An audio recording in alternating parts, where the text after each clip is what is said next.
Market சரியும் போது லாபம் பார்க்க முடியுமா? கண்டிப்பா முடியும். அது எப்படின்னு பார்க்கலாம். மார்க்கெட் வீழ்ச்சியில நஷ்டம் மட்டும் இல்ல, ஒரு சூப்பரான வாய்ப்பும் இருக்கு. நிறைய பேருக்கு ஸ்டாக்ஸ வாங்க மட்டும்தான் தெரியும். அதனால மார்க்கெட் விழும்போது பயந்துடுவாங்க.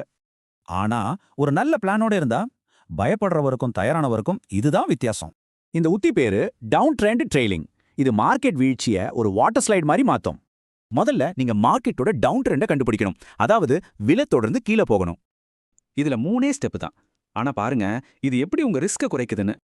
பதற்றத்துல விற்காதீங்க. விலை லேசா ஏறி ஒரு சின்ன பிரேக் எடுக்கும் வரை வெயிட் பண்ணுங்க. அந்த இடத்துல தான் நீங்க ஷார்ட் பண்ணணும். நாம இத உச்சி 4ன்னு சொல்லலாம். உடனே உங்க ஸ்டாப் லாஸ இதுக்கு முந்தைய உச்சமான உச்சி 3க்கு மேல வைங்க. இப்போதான் மேஜிக்கே. விலை குறைஞ்சு முந்தைய தாழ்வை உடைக்கிற வரைக்கும் பாருங்க.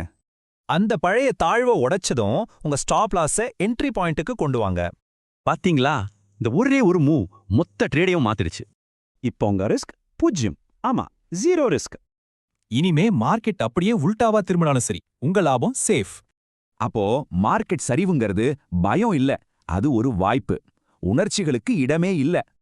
அடுத்த தடவை மார்க்கெட் விழும்போது பயப்பட போறீங்களா இல்ல அதுல சவாரி செய்ய போறீங்களா?